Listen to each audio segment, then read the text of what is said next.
Bonjour à tous et bienvenue sur Synapse, la chaîne qui vous parle de ce qu'il se passe dans la tête de votre chien. Et aujourd'hui, on fait le point sur l'état réactionnel. Votre chien aboie et cela perturbe le calme de la maison ou des voisins. Or, l'aboiement est un comportement normal, support de la communication entre chiens. Pourtant, votre chien aboie vraiment beaucoup. Est-ce normal? Est-ce pathologique? Cette question peut se poser pour tous les comportements. Mon chien a toujours faim. Est-ce normal pour un chien ou est-ce pathologique? Mon chien a 18 mois et fait encore pipi dans la maison. Est-ce normal pour un chien ou est-ce pathologique? Le premier rôle du vétérinaire psychiatre est de dresser la ligne entre le normal et le pathologique. L'animal est-il réellement malade ou est-ce une simple réaction à l'environnement? A-t-on affaire à un chien en état normal adaptatif, en état réactionnel ou en état pathologique? La réponse à cette question est fondamentale puisqu'elle déterminera dans la plupart des cas si on doit utiliser ou non des médicaments dans la prise en charge du chien. Mais comment dresser la ligne? Tout d'abord, rappelons que le comportement est une réponse à un stimulus, le plus souvent externe, un bruit, un mouvement, une interaction sociale, mais aussi parfois un stimulus interne. Par exemple, une baisse du taux de glucose sanguin entraîne la faim et un comportement de recherche, puis d'absorption de nourriture. Cette réponse est modulée par les vulnérabilités de l'individu et ses apprentissages. Ainsi, face à un même bruit effrayant, certains chiens ne vont que sursauter, d'autres vont essayer de se cacher, et d'autres encore vont tenter de rester cachés pendant longtemps, haletant et tremblant.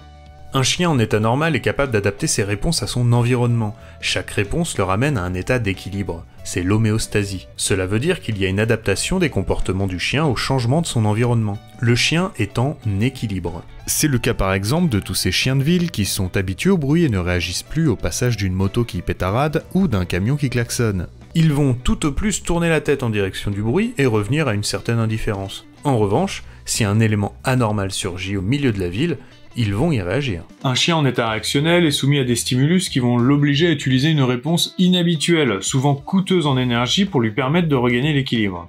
C'est ce qu'on appelle la charge allostatique. Si le comportement est suffisamment adapté à la situation, la charge allostatique disparaît et le chien retourne vers l'homéostasie, c'est-à-dire l'état normal. C'est le cas par exemple d'un chien qui a emménagé avec ses propriétaires dans une nouvelle maison et qui 2 jours après le déménagement se retrouve tout seul, dans un environnement encore peu connu et sans ses maîtres. Il peut ressentir alors un stress, une charge allostatique. Il va commencer peut-être à pleurer, voire à halter, mais finalement, il va retrouver son panier, celui qui était dans la maison précédente, s'y coucher et s'apaiser. Le lendemain, il se comporte de nouveau comme il le faisait avant le déménagement. Il a retrouvé un état normal adaptatif, la charge allostatique a disparu. Un chien en état pathologique ne parvient plus à adapter ses comportements aux stimulus externes ou même internes. Il est soumis à ce que l'on désigne sous le terme de surcharge allostatique. Il ne peut plus revenir spontanément à l'état homéostatique. Il est malade, il souffre d'un ou plusieurs dysfonctionnements cérébraux, il produit des réponses qui sont nuisibles et ne solutionnent pas son problème. C'est un peu comme un élastique qu'on aurait trop tiré et qui casse ou ne peut plus reprendre sa forme primitive.